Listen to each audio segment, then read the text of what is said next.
So let's get started. So we're going to talk about culture.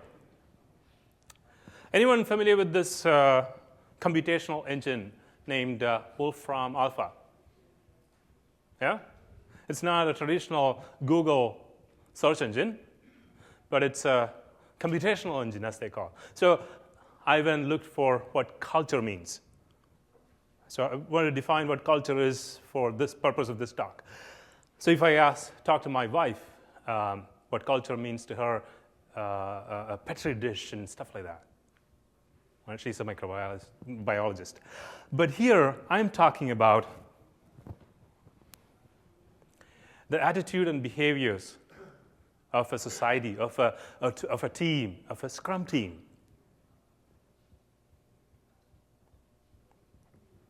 About me, my name is Manoj, Vadakkan. I don't like standing here either, but my clicker doesn't work today, so I just have to be here. But we'll deal with that. I'm originally from that place. Anyone know where that is? Okay, I didn't think so. That's where that place is from, the lower part of India, the southern part of India, a state for Kerala. In about early 90s, I moved to the other side of the world, Colorado Springs, Colorado, and that's a beautiful place. And what you see through that red rocks is Pikes Peak. Lived in Denver for a little bit, Bloomington, Illinois, maybe 5 years or so, all the time missing Colorado. Lived in Chicago for a little bit, didn't care about that place, but I live in Reston, Virginia now. So because of the proximity to the federal government and large enterprises, some of the frustrations, if you see them in my talk, that's where it's coming from. They want to be agile. But it's all good. These are some of the conferences that I got to speak last year and the year before. I want to talk about Agile DC. It's a conference started as Agile Tour. I'm pointing to Andre there. Thank you, Andre. It's a third year, the fourth event that we are running this year in October. So if any of you are interested in getting into business in DC area or speaking engagements or volunteer, come see me. There were 400 people last year. This year we are expecting 500 people. It's in October. These are some of the companies I've worked with in the past. Right now I work as a agile coach and a trainer as an independent consultant. So we're going to talk about a little bit of history, and then I promise I don't talk about the history of agile, agile and all that kind of stuff. But we are going to do a little bit of. We are going to talk about Scrum and the principles, how they work together. And we are going to do some exercise. I don't know if that can be called Constellation, but it's similar to that if you have played that. So thank you, everyone, for coming. I'm not going to make you all sit and listen to me talk for the whole afternoon. I know this is the end of the day. I'm thankful that you came. So we'll listen to your own experience, and we'll learn from each other, too. And we'll talk about retrospective technique. We probably won't get to it, but I will give you the resources that if you need them. We'll talk briefly about that, and we'll end with some closing thoughts. So it's the culture. So my theory is we are making it difficult for ourselves. It's our own fault. We are our own enemy. Let me illustrate. Anyone familiar with Walter Royce, Winston Royce? If you do a Google search on it, you will probably end up with this Wikipedia page or that paper. Unfortunately, he is associated with this bad waterfall or phase-gated approach, as Jim Shore was talking about earlier. This was all due to that paper in 1970 that he published. He talked about software development, a process for software development. And he said, if you are doing a little bit of coding and development and software development, you can do that. You can do a little bit of analysis, you can do a little bit of coding, and you'll be done. But if you're doing something big, you've got to do something like that. You know, you got to do the requirements and the analysis and program design and code and testing and all that kind of stuff that we are familiar with. And he said, this is on the second page, it's risky. This is good, but it's risky. It invites failure. So he went on to draw a better picture. On the next page, he said, you know, you need to go back and do some of this again, and if you're lucky, you just have to go back to the previous step, but really you have to go to multiple steps. He actually used the word iteration there. But this was on the third page. Should I pause? Is it a problem? Okay. Okay, good. Okay. Second page still, it was on that page, nobody read that. He should have really put, do not use, danger. Then maybe we would have paid attention. But he didn't. So we ended up where we are. But his son Walker Royce did some better things, and he wrote a couple of books on iterative development and all that. Anyone familiar with extreme programming, XP? Yeah, I thought so. So extreme programming, XP, is kind of known as the thing that we are missing from Scrum today, right? We need to have XP, the practices, otherwise Scrum will fail, which is right. But is that what XP is? In fact, I found this picture of XP. It had almost everything that Scrum was talking about. Right? There is iteration, there is user story, there is small releases. But we didn't pay attention. We got onto that name, extreme programming. No manager on their right mind wanted to go close to that. Right? And then there was pair programming. Who wanted to do that? The thing is, we are not the only one. We, as an IT folks, are not the only ones. Toyota Way and Toyota Production System. So if you pick up that book, that's a great book. Stephen Denning, he's actually from DC. He talks about radical management. He says, or actually the Toyota Way guy says, less than 1% of people, less than 1% of companies who try to emulate Toyota, their lean manufacturing system, and to get better at quality, less than 1% of them is successful. The reason? They all see it as Toyota production system. But it's much bigger than that. We'll look at that in a few minutes. So now enter the Scrum era. How many of you are doing Scrum? Okay.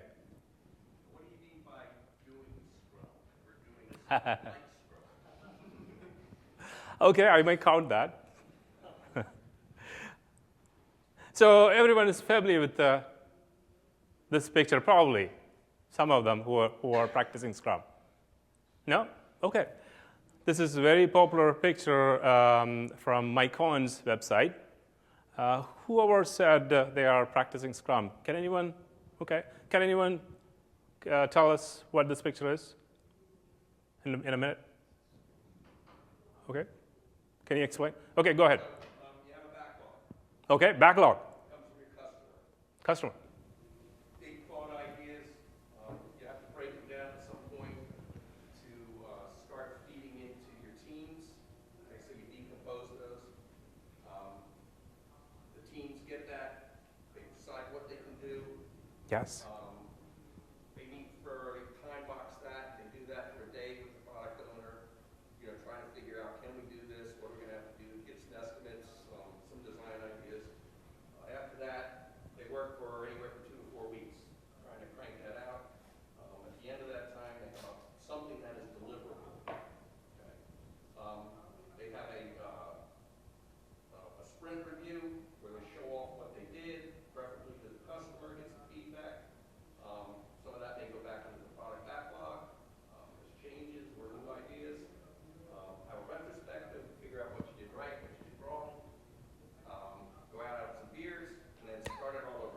Great, thank you. Round of applause for explaining Scrum. So we have product backlog. It's a prioritized list of things that they want to do. Then the team figure out, with the help of the product owner or the product manager, what they want to do in this 2 weeks or 4 weeks of sprint and how they want to do it. The team decides how much they can do. Thank you for saying that. And that's a sprint backlog. Then we have, during that time, the team is, cross-functional team is, converting that into potentially shippable product. And daily we meet for daily Scrum. Right? And then we have sprint review, sprint retrospective, inspect and adapt. So that's just a few roles: product owner, Scrum Master, and the team, and a few artifacts, a few ceremonies, a few rules. I wouldn't be going into the details of Scrum, but we can talk about that later. But the thing is, it's very simple. At the end of the sprint, you deliver working software. And the project manager says, that's great. You mean I can measure progress based on actual things you deliver? Not the 23.5% requirements done anymore? This is great. When can we start? But it gets better. You show them this picture. You know, product manager, you know, the business people, the things that we build, 80% of them not used. Only about 20% is really used. And Scrum can help you identify that. All right? And Scrum is sold. Scrum is sold based on the benefits, which there is, based on the simplicity. But are we telling the whole story? For Scrum to work, there's something else that needs to change. Anyone recognize this quote? I'll let you read.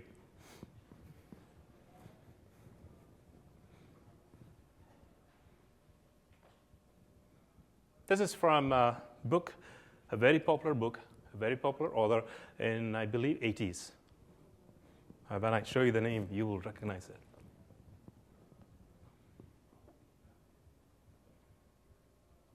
And I think there are parallels to that in our world. So when Ken Schreiber started writing about Scrum, he said, it's an empirical process control. It depends on transparency, inspection, and adaptation. Three-legged stool. If any of them doesn't stand, there's no chance that stool is standing. All three legs needs to be there. That's what he said. Or something like that. So I like to look at it this way. There are Scrum practices, and then that needs to sit on these pillars, or the three legs. The transparency, inspection, and adaptation. Everything in Scrum needs to be visible. Anyone who walks by the team room needs to be able to see what they are working on, how much progress they are making or they are not making. At the end of the sprint, you need to be able to inspect and say, we made this progress or didn't, that product sucked. And then we inspect, and the transparency helps us inspect and then adapt. But that needs to be sitting on this set of values as our base. If you don't have focus, if you don't have openness, we don't have transparency. If you don't have courage, we are not going to be open. And ultimately, we need to have respect for people. Jim Shaw talked about that too in his lean talk and when he connected to Toyota. So when we don't have those, this is what happens. And when Andre talked about the 75% of the Scrum implementation fail, I believe Ken Schreiber say that it's Scrum but it really is missing of these values. There's no courage. There's no openness. There's no inspection. And that's what I call Scrum Butt. So we'll talk a little bit more about these values, and then we'll talk about your experience. So commitment. Where does commitment come in? I'm not very happy about the new changes in commitment is in the picture or not the picture. But again, anyway, at the one place that I see commitment is sprint planning. The team commits to a set of goals that they can achieve based on yesterday's weather. And what does the organization do? They need to support the team.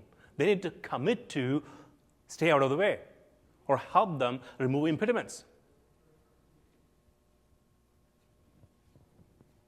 What are some of the ways that commitment come into play in organizations or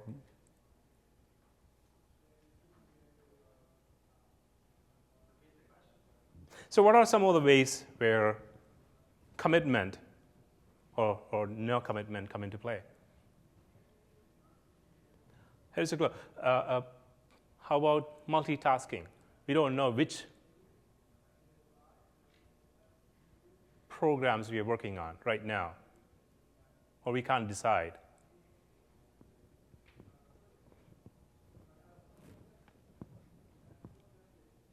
That brings us to focus. Who will help us with focus in a Scrum team? The product management, the product owner. They identify the thing that we need to work on this sprint, this release. And the team help us get there.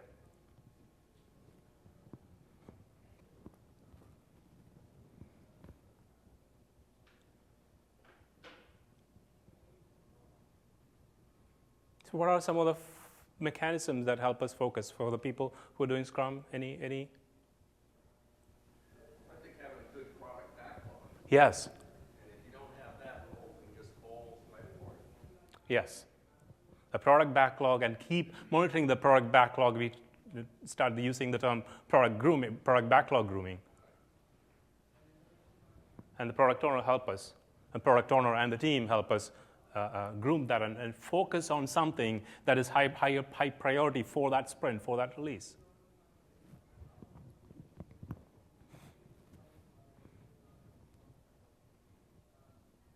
Simplicity, that's an XP term that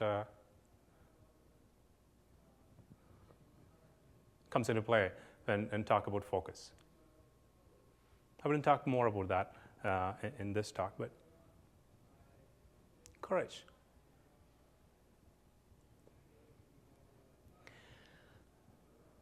So courage comes into play in a lot of places.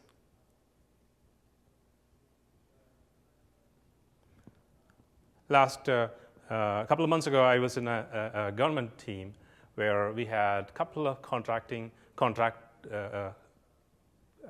members, consulting team members, and a team lead who's who's from the client. She usually comes to the stand-up meetings, and the contracting team members never was open about have the courage to say, I'm working on this. I was working on this yesterday, and I don't know how to do this. Because their jobs are on the line. So we have to grow that courage. If we don't have that, if we don't help with that culture in our team, this daily Scrum doesn't matter anymore. We don't have any impediments. We are going to work on this for tomorrow. We worked on this yesterday. Now the daily Scrum doesn't matter anymore. I think people, at least in our experience, I think people don't understand what an impediment is. You know, they'll sit there and they said it took 2 days, and on the 4th day, they still don't have an impediment. Yes. I think they think an impediment is something bad. Yeah. You know, not just something that gets in the way. Right. Yeah. If that is something really bad, then we don't need to meet every day to talk about that, right? Another aspect of courage, at the end of the sprint, are we going to tell them We planned this much, but we didn't get to that much. We didn't. There was so many problems. Are we going to tell our client that we didn't make progress as much as we thought? And that takes courage.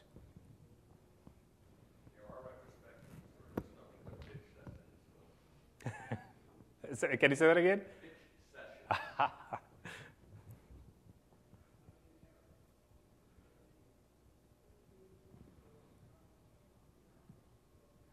So I talked about that already. Openness. So we need to have courage to be open. And when that client manager or client lead the way in opening up, telling the team that it's okay to be open, it's okay to be bringing up impediments, it rubs off to the team. Now, what do we do with that information? Everyone familiar with the story Emperor's Cloth, Emperor's New Cloth? So Emperor was riding and showing off his new improved cloth. And what happened? The child shouted out, "Hey, Emperor's naked." Right? So what did we do with that information? We tried to shut him off. Isn't that what we did? So that's what we do with openness. So then there's no reason for being open. So we got to be careful what we do with that information. It's not just being open. Respect. Many people think respect is the most important part.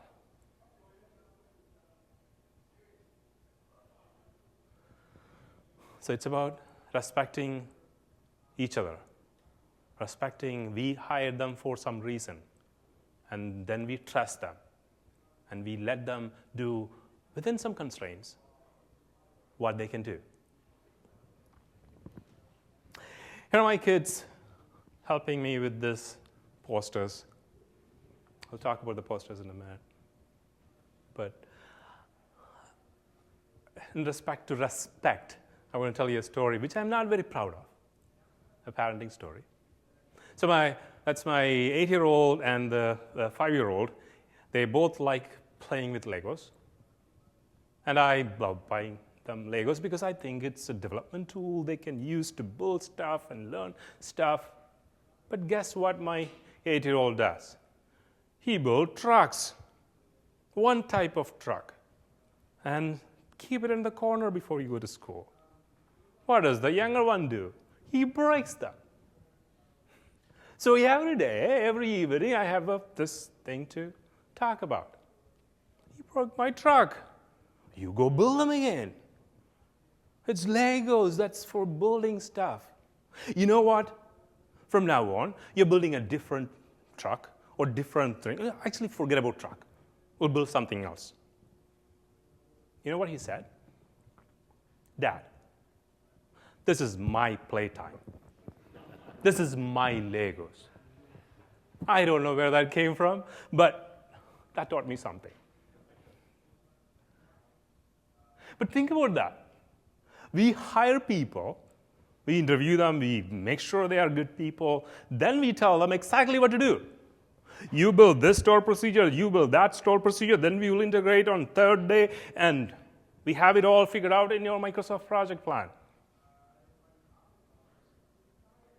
Right? That's what we do.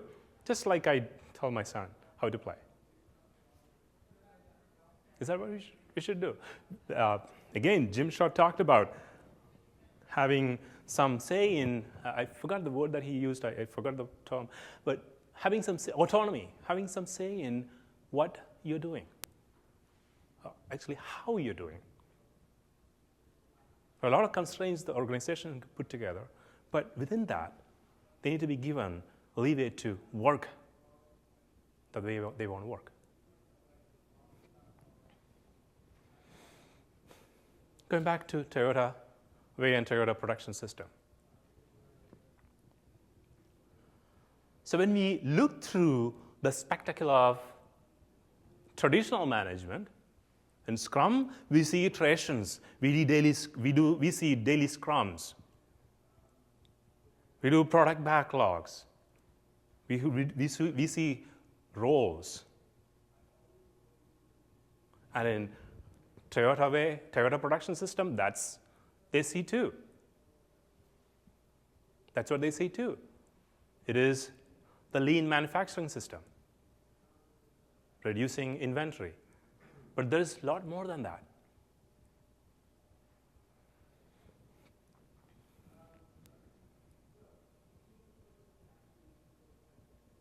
It's the way that we treat people, and it's the way we give them that autonomy and power to self-organize. And we touched upon all this. This is working together. We need openness.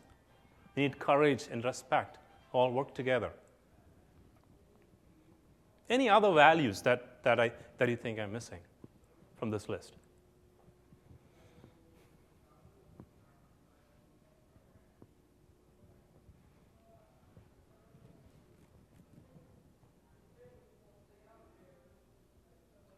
Yes. Passion for learning. Okay. Doesn't that kind of fall under commitment? Commit. That's, yeah. It could be a commitment. If you want to see it as a separate thing, that helps you, go for it. Andrew. In Good to Great, they talk a lot about the commitment to a higher purpose or like a higher, a noble cause or something like that. Uh-huh.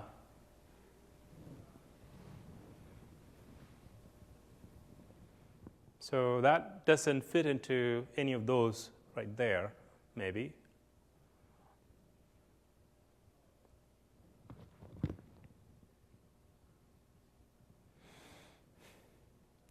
So let's start discussing these values from your own experience. I'll tell you what exactly we're going to do with these posters in a minute. So we are going to look at some scenarios that I have put together. You can bring your own scenarios if you want to. And then we'll see how that relates to one of these values here. And then we'll talk about that from our own experience.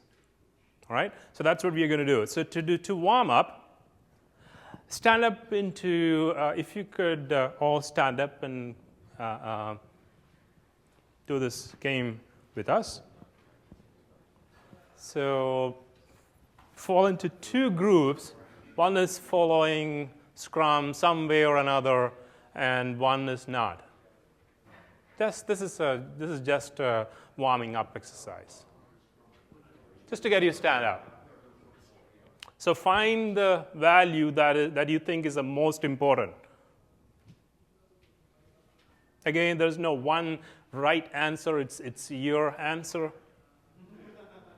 And you can change your mind too. And if you think there are two, you can stand like that, with one leg pointing the other side or something like that. Will make it more interesting.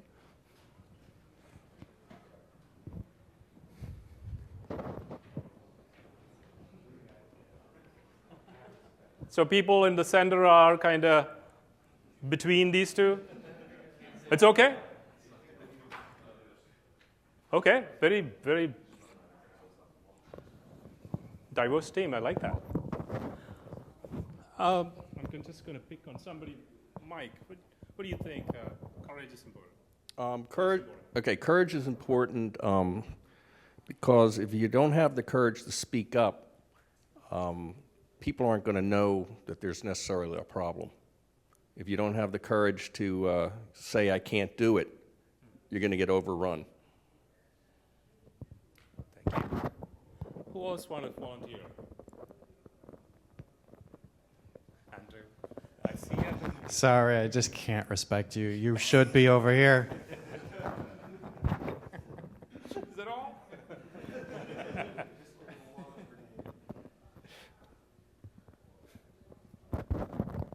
Well, I think there's a element of courage and openness. I think openness is a really important value because that's the thing that creates the communication of where we are and where we're going.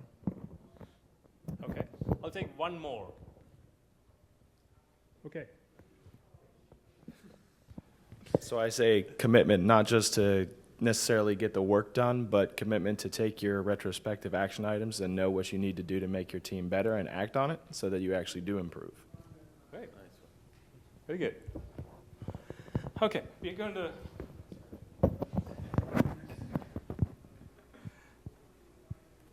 to a scenario now. Here's a scenario.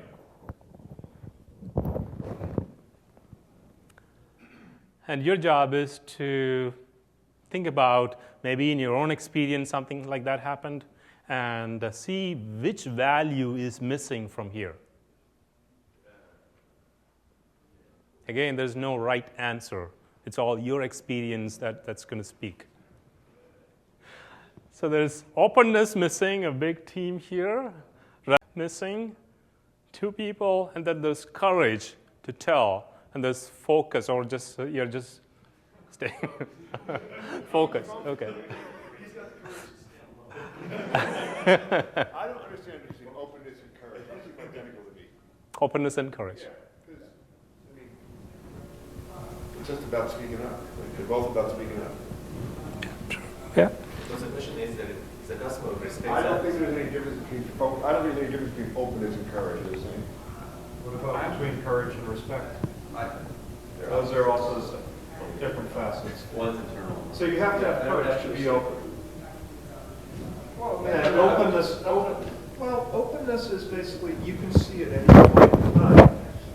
In my view, Openness is that at any point in time, you know where you are. You can see where you are.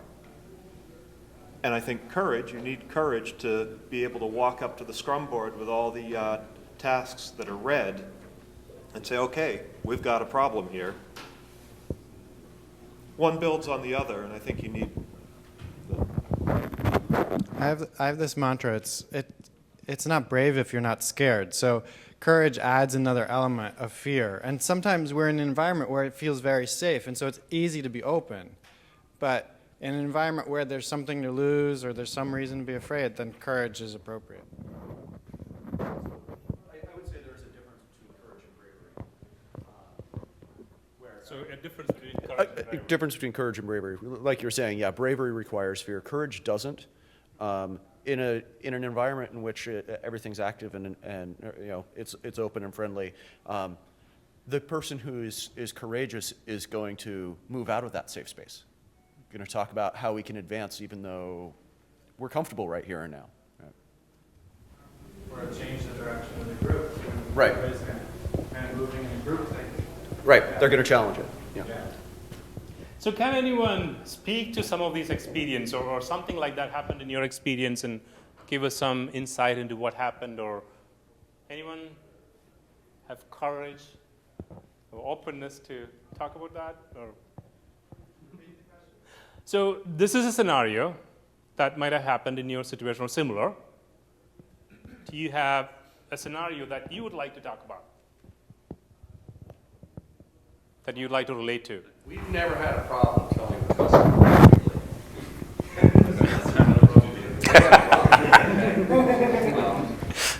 However, at the team level, we have some teams that don't have the courage to speak up and, say they can't do things, nor do they have the courage to speak up and say they're late.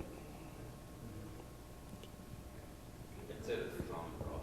People don't want to say that they can't get something done. Yeah, So- everybody's an optimist. Right. And I'm sorry. no, go ahead, Keith. I actually have an experience from my wife's company where she's actually halfway between project and product manager and working with outside clients. And the development organization consistently misses its deadlines. So in the spirit of openness, I said to her, look, every time you have an action item, put it on a sticky. Put a date on it, put a name on it, and if the date is missed, rewrite it on a red sticky. And I was at her office the other day, and about half the stickies are red. But it's still open. The development team comes through, and you can say, look, guys, it's not an occasional missed deadline. It's consistent. So they need to have some courage to show that, to open up. So let's take a look at another scenario. We'll do a couple more and see. So folks who are doing or practicing Scrum may have seen this.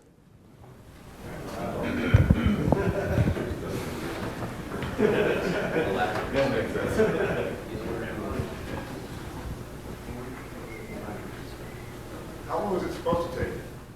15 minutes. 2 minutes. Okay.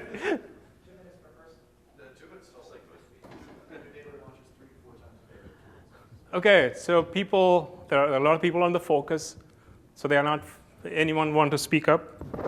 I'm letting the team teach the rest of the team, it's not just me. They should talk less. They should talk less. Less about what? Yeah, two things. One, a lot of times they turn into tech discussions instead of stand-ups. And two is, at least in our case, the team is getting so big that even if everybody gets a minute to talk, you're still going to take too long. I'm going to give respect. Respect it. You're not respecting the process. There's 3 simple questions that you answer, right? And you're not respecting your teammates because they're busy as well. So if we have an agreement on our teams, if you need to talk about something, you take it offline afterwards and you go talk, and you're not respecting that rule if you're liking the sound of your own voice. Great. What are the 3 questions you're supposed to be getting? In Scrum, what did you do yesterday? What are you going to do today? And what are your plans? Okay. Thank you. So let's move on to the next one. Oh, sorry. Thank you for trying the courage issue. Yeah, I think it's also got to do with courage because there's no participants in that meeting who are speaking up and saying they need to adjust the process. Thank you. Also, meetings usually end up as status. You get status for saying stuff. Having courage to say, no information to pass on. This. Okay, so I have a new one.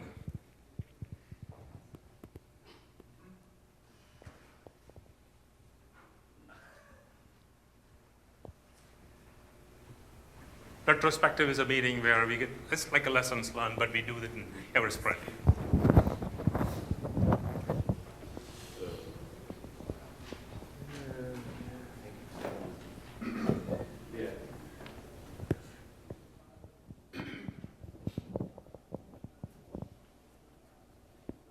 Okay, this time I'm going to give courage something to talk. Do you want to talk? Yeah. So sometimes we don't have the courage to say that, like, in front of the team, to say to the product manager or resource manager, this doesn't make any sense, we'll skip it. Commitment? I think it's a lack of commitment to try to make the process better.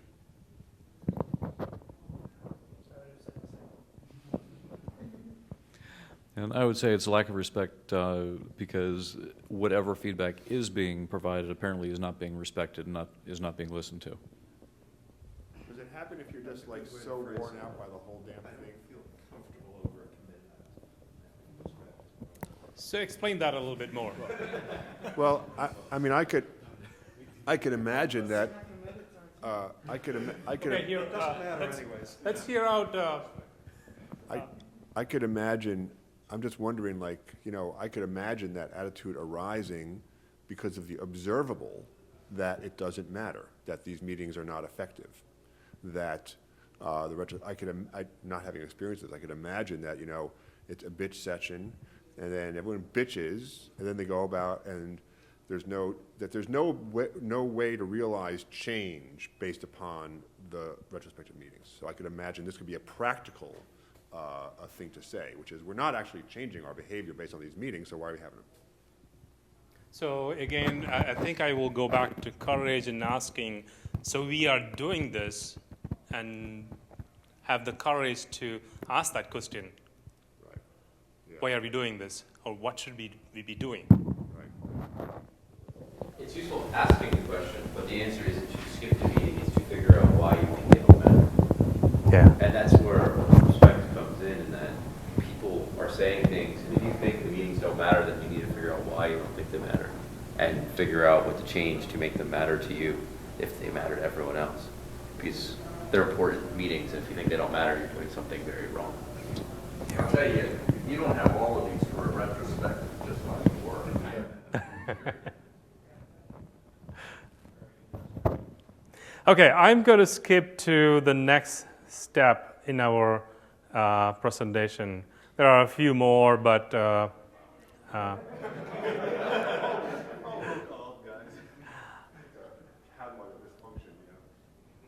this was a great discussion. So, what do we want? What did we see in all these different scenarios? This is actually a 90-minute session. That's why I had so many in there, but I didn't want to run through everything. Go ahead. In each of the scenarios, there really is an argument to be made that each of the various values. Yes. So it's all related. It's not just one piece. You need to have this to have that, and you need to look at from a holistic perspective what is missing, and then take some action. Have the courage to take some action. And all this words will give you is to put some labels on it and see where you need to improve. Which brings up the next step in my process. How do we teach our team? Here's one effective way that I've seen that's used before. I can send you the link, anyone who wants to look at it.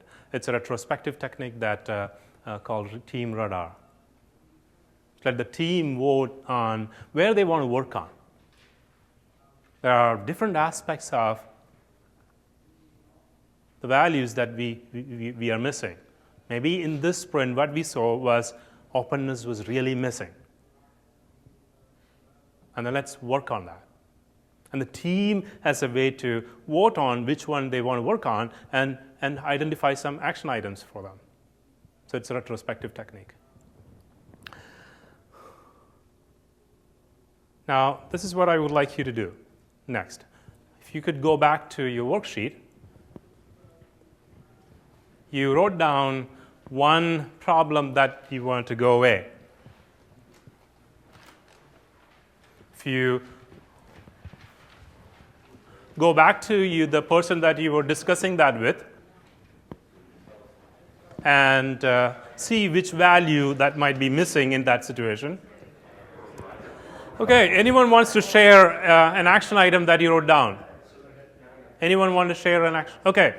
So my company just got bought. Here's an action item that we might be interested in. Okay, let's hear. We're going through a company reorganization since we just got bought. Okay. So what we were talking about was in that situation, it's a lack of focus at this point to keep the process moving forward, because with all of the actual company reorg going on, there's no focus on actually keeping sprints and the long-term goals going.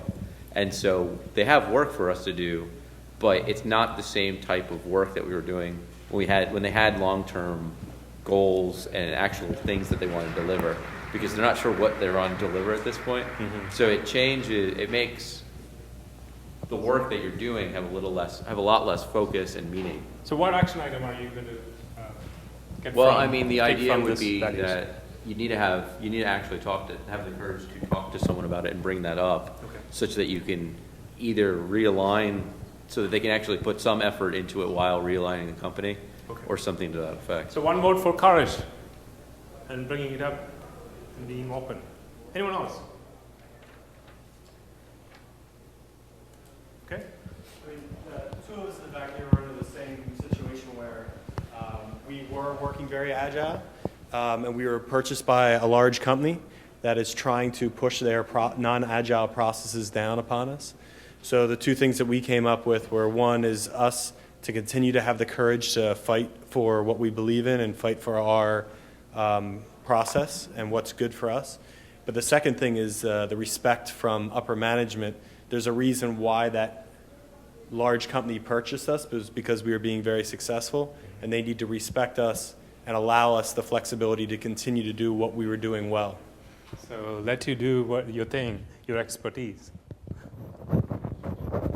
Thank you.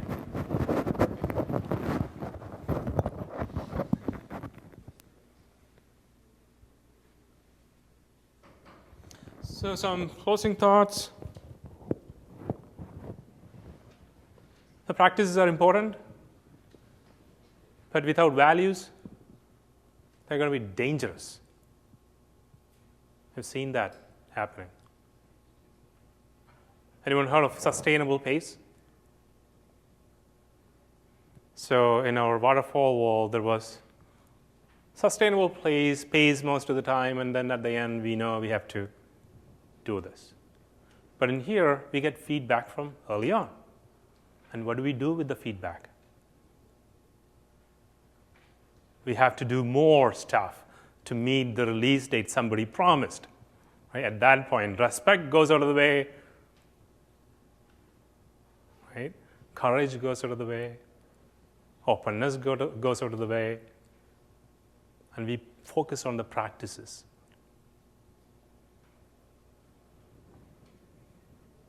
And we start out at March early on.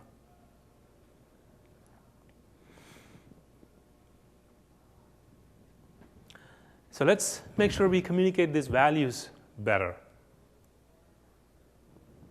And when we talk about Scrum, let's make sure these values are essential. Let's tell the team, let's tell the customer. It's not to be just sold on the practices and the benefits it will bring, but it's more, there's a lot of hard work. Thank you.